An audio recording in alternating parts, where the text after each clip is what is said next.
Alright, I've got a bracket here that will hold the spring on the front cam for me. You know, I just formed that up out of a bit of sheet metal. It's makes life very convenient for me. The cam. The cam's there are two cams here basically, the front half and the rear half.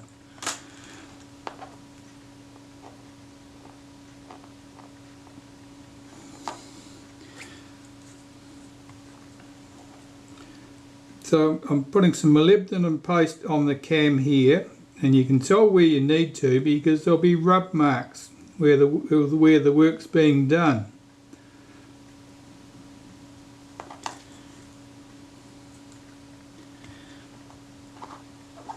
And I'll put some on the shaft because that's where the front cam's going to run. And on the front cam, all this rear surface here is the cam. I'll run some through the middle for good measure and we'll consider that done. I want to take some synthetic grease and put it on this pinion at the back of the main shaft and then wriggle that into place in the body.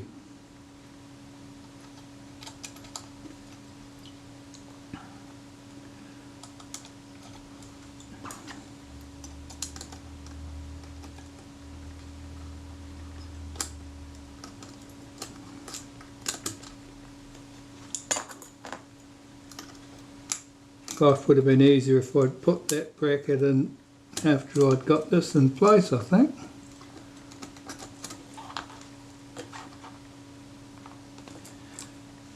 Ah, that screw there, have I got too long a screw in that position? I bet I have. Let me just swap that for a short one.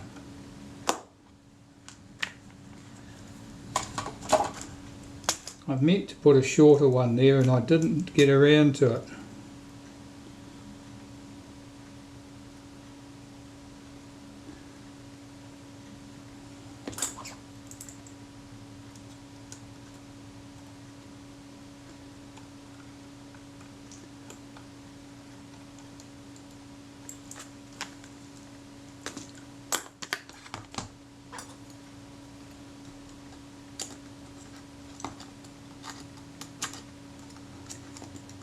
Yeah, that was the source of my problems. Okay, I'll get this cam positioned correctly.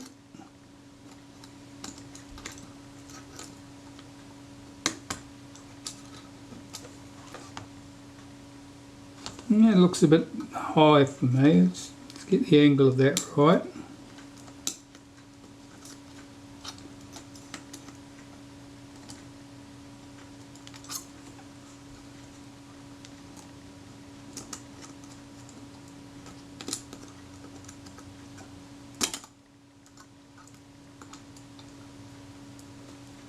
That looks more like it. I'll zoom you in so you can see the angle of that cam.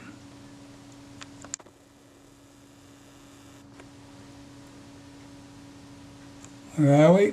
Right up here.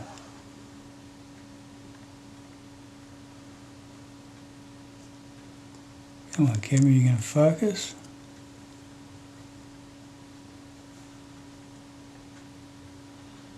Can we see anything? Yeah, you just about can. Yeah, you can see the angle of that cam. This cam here. That's the angle it needs to sit at. That's its rest position.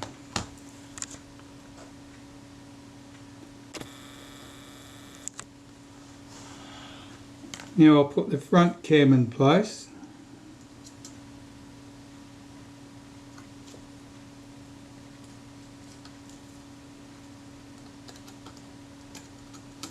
Rotate that clockwise into position.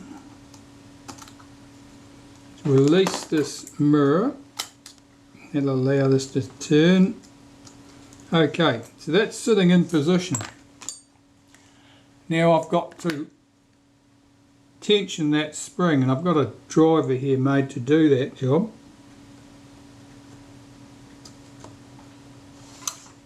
So I want at least one full turn, that's it there. And if I tuck that spring down underneath that little bracket, my cam is now tensioned and ready to go. Now my meter cord's all in place, but I can see its tensioning spring here is not hooked up, so let me get that in place.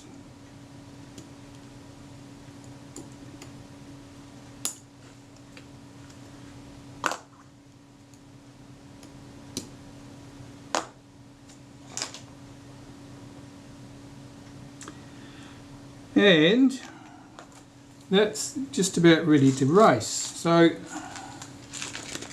we need the washers. So we've got 12 washers.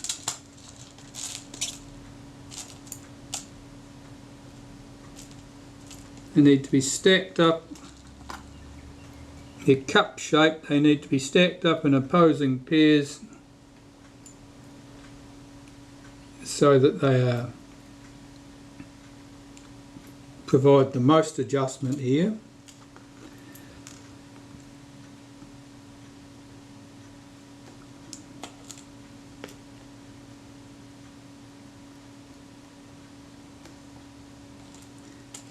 And yes, they're a bit awkward to place. But there's nothing impossible here. I mean, I can do this, you can do it. Mostly it comes down to patience and being in full awareness that things might not go smoothly. In fact, they probably won't. But that won't stop you getting to the end.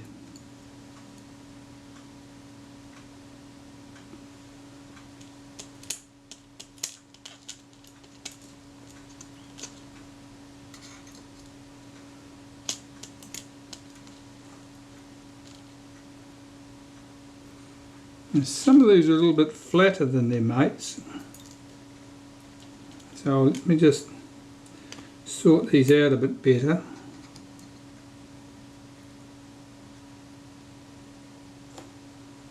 And one just fell down inside there for good measure.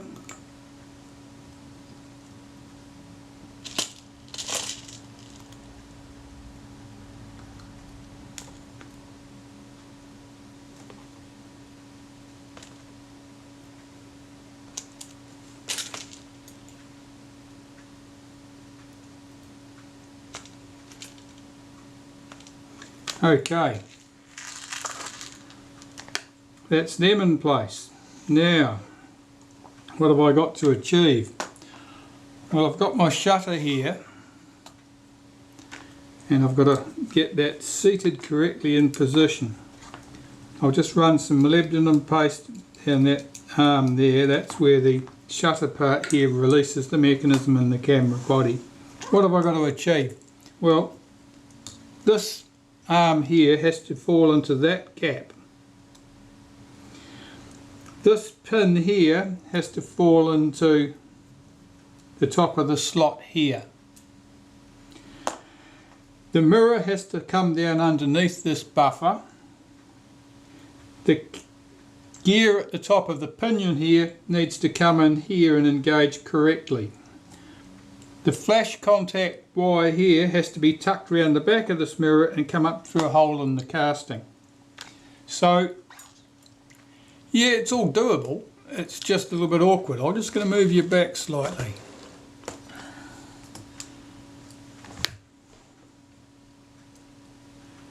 Let me see if I can achieve this.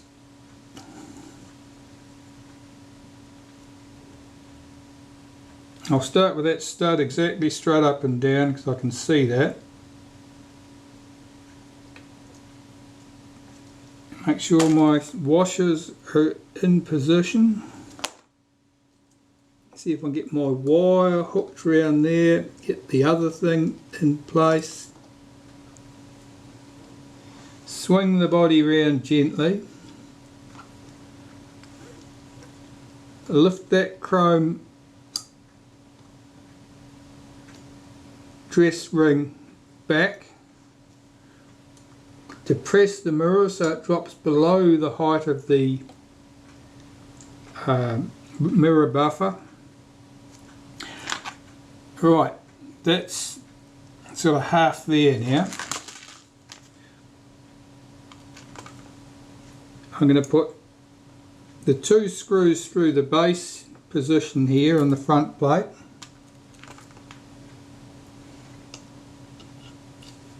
It's essential that I don't lose any of my washers. So they just need to be just started and no more. At the top position I'm going to use 2 longer screws, which I've carefully put here, and yes, I've still got them.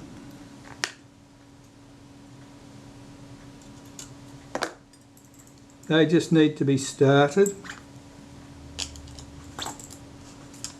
Again, that's to make sure that my washers can't get away.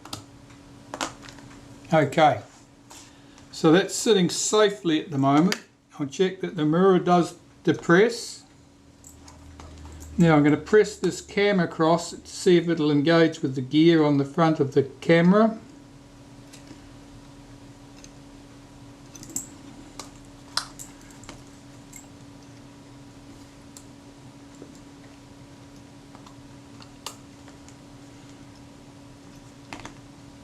And release the shutter release here, which just brings the capping plate up.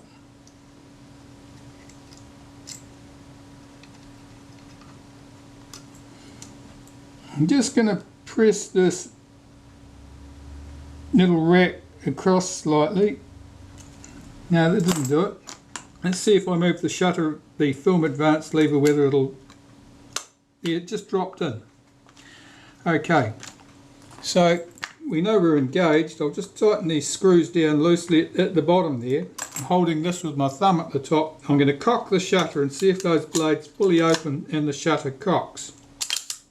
And there we have it, it's good. So the timing's fine, everything's connected.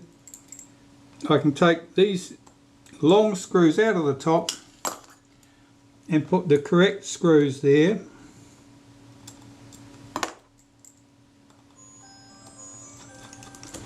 Excuse me. Well, where was I before I was so rudely interrupted? Oh, getting these screws swapped. Yeah, just do that.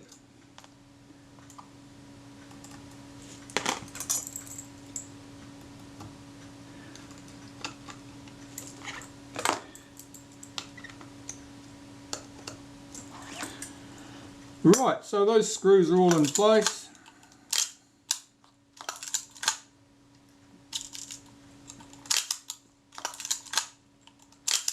That's running nicely. Let's put the shutter release in place for good measure.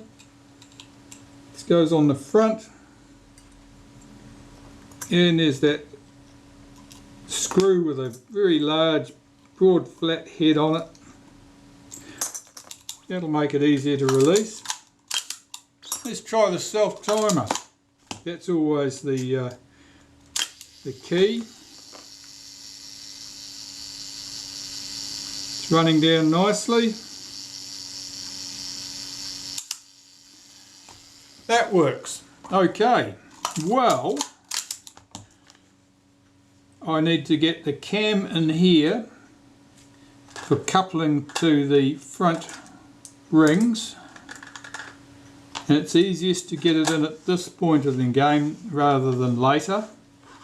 Then I've got to set my lens flange to film plane distance.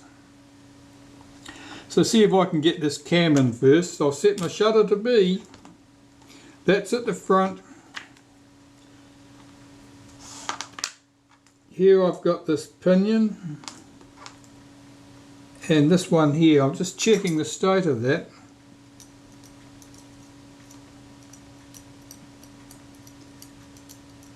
This one hasn't been through the ultrasonic cleaner. I'm just making sure that there is no embedded dust or grit in here.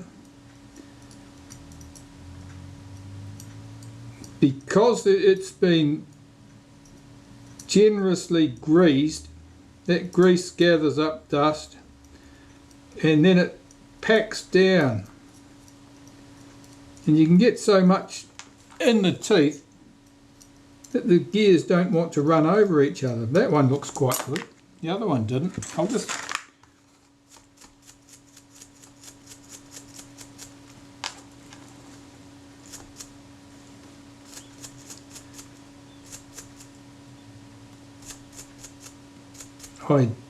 some people go crazy with grease. Graphite grease in particular seem to invite people to really butter stuff with the grease until, you know, things were clogged with it. Okay, that looks pretty good. Now I'll take some molybdenum paste, run a bit on that shaft. Now at the tip in particular I need to get some on there because it's a bit difficult to get these things to seat sometimes. In the picture, just right. So what I've got to do is apply some light downward pressure on that and rotate this. Yeah, it just fell into place. Wish they'd all do that. This camera has been deceptively well behaved when I've gone to do things up or adjust things or put things back which are normally tricky. They just seem to fall into place. I'm suspicious. Okay, that's looking good. As I say, I've got to set the film plane to lens flange distance, so I'll get ready for that. Right, well, we need something to read against, so I've got a modified pressure plate here. A nice flat surface, of course, which I can use to put in where the film would sit. Now, these projections here in the body are high, so I've machined this away so that this sits down on the rails like a piece of film. It's not sitting hanging up on these points. So I'll just close the back, cock the shutter, and I'm just checking the distance here now. I can tell immediately that that's sitting too far forward. So I'll just wind that down a bit till it's about where we're going to start. And roughly speaking, when the front surface is roughly the same height as the body here, you can tell by sliding your screwdriver across, that's a good place to start. And the same on this side.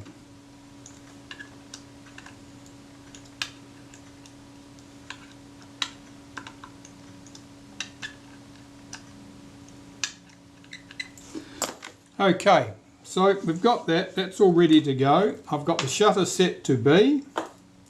I've got a cable release here, put that in place. The cable release is a locking cable release, so the shutter is now locked open on B, and I have a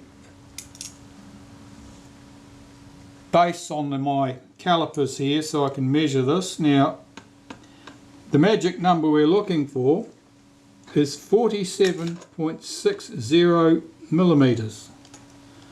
I'm seeing what we've got, 47.77. I want to measure this in about 4 places, pretty much opposite the screws as much as I can. 47.63.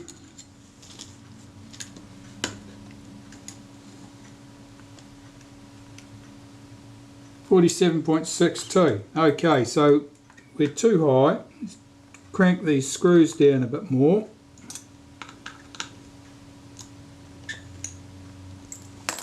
And see what I get. Zoom out a bit. Now, when you're measuring this, these surfaces here, these brass surfaces are the ones you're interested in. I think on the Reflex 4 these surfaces are the same height as these surfaces. On some of the early ones it was just chrome plated and it was the brass piece you were interested in. I'll just run this across here. 47.59, so I've gone too tight. Let's run across the other side, 47.59. So we're getting pretty close. 47.59. Oh, these are all very close. 47.58. Okay. So I'll just back some of these screws up very slightly.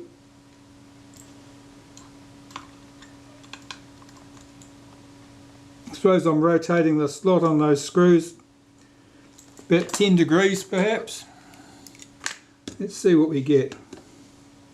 I'll just take one reading in the middle, 47.60.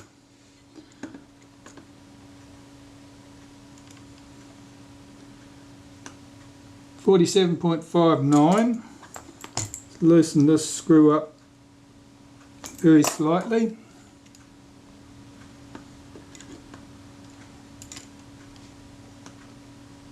$47.59 right across to here, 47.60. Okay, so I'm low on this side. I might be tight on that corner.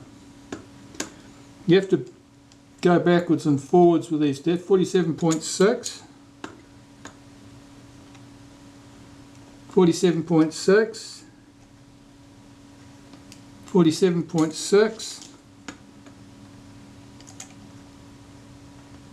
47.59. Okay, so this corner.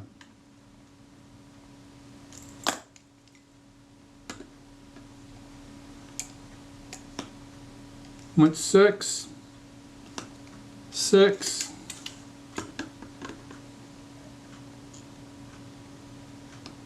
6, 6.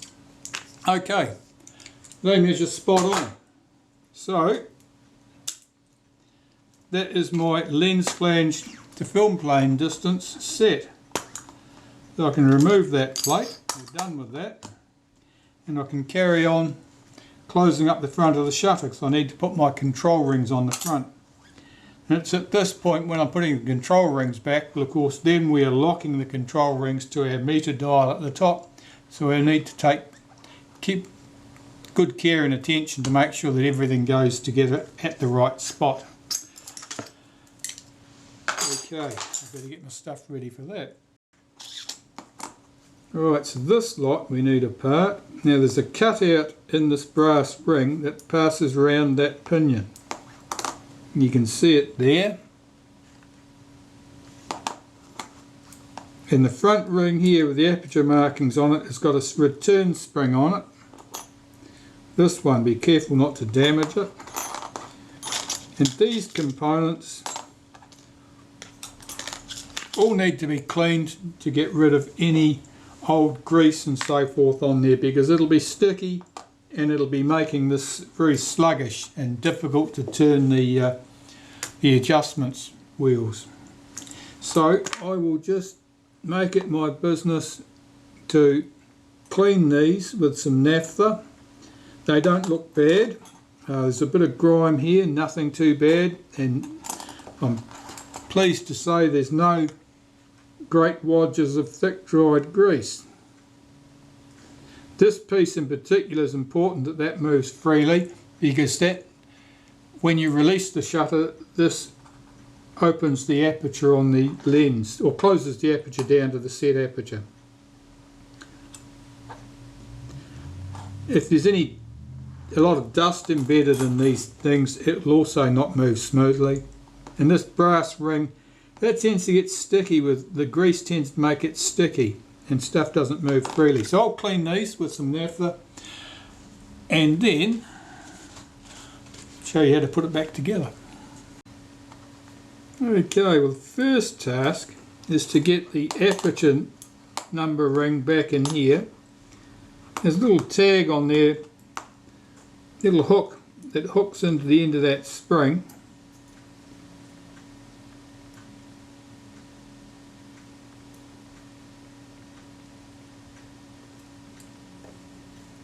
And stretch that out slightly, until this little tab will come into the slot in there. So that's sprung loaded, that's moving nice and smoothly. Now I'm just going to put a bit of graphite powder in there and work that backwards and forwards and then blow it all out. I'll just drop some in there.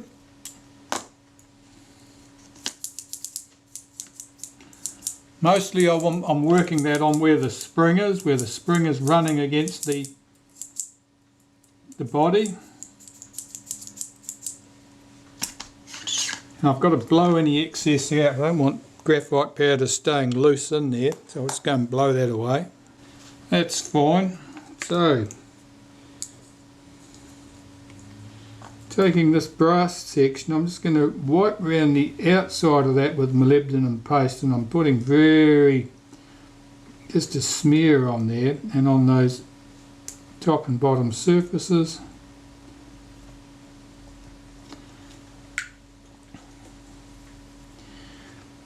Now, as I said, there's a little cutout on here that fits over that pinion,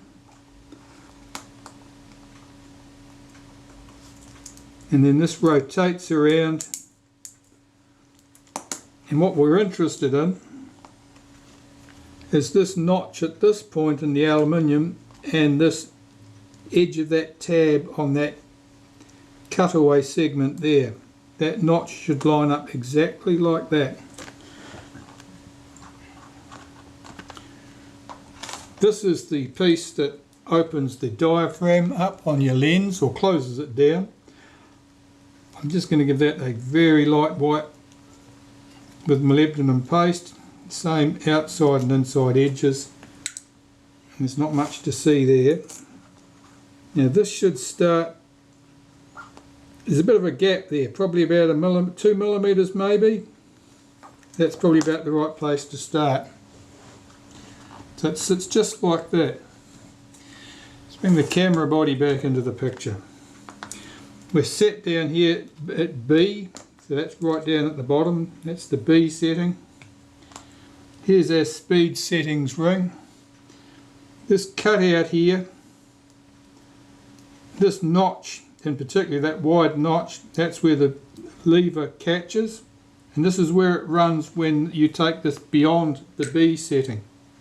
So I'll just get this in place, that's sitting on there. That's moving nice and freely. Okay, this is the entertaining bit. That's set to B. My meter is set in the correct position here. That notch is pointing to the front of the camera. I have to lift up this piece without disturbing anything and get it on the camera without disturbing anything. Can it be done? Yeah, it can sort of be done.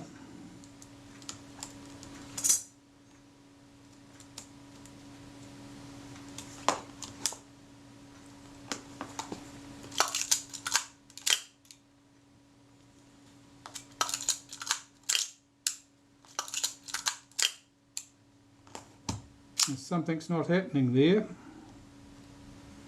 Let's get this in place and see what's going on. I've got an idea. So I'll put these 3 screws in place.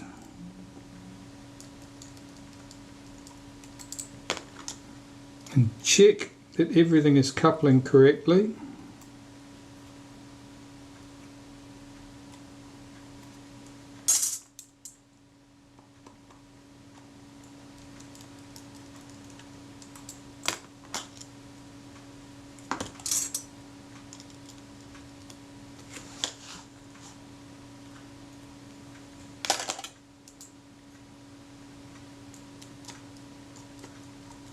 I may be 1 notch out there, but it looks good to me. That's at B, that's at f1.9.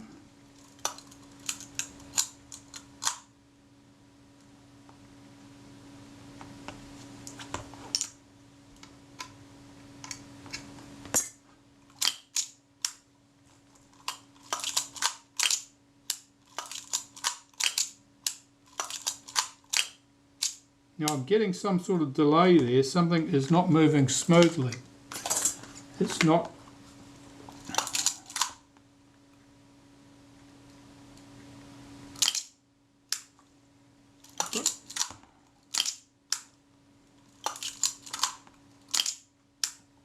Sometimes you'll get problems when the camera is held in one particular orientation.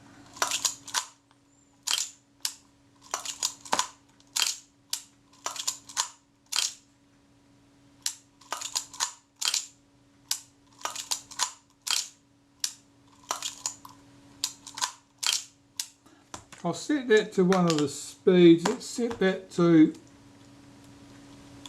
1/4 of a second.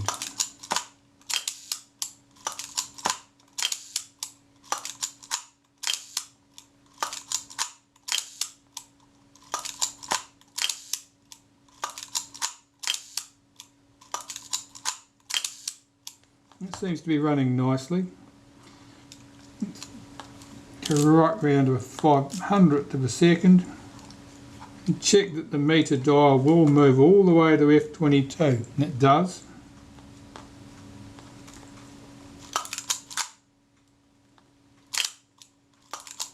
I'm just going to look out the window and see what that speed looks like looking through the camera.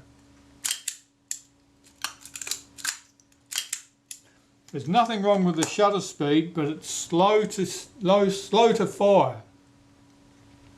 It's slow to get to the point where the shutter closes down promptly, and when the shutter opens and closes for its exposure, the time's good there, but the instant in between them is not right.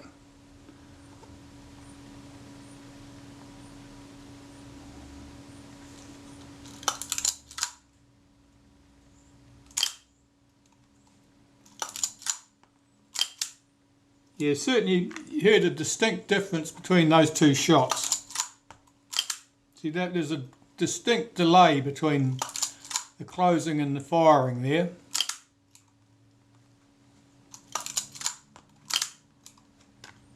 Alright, I better have a close look at this.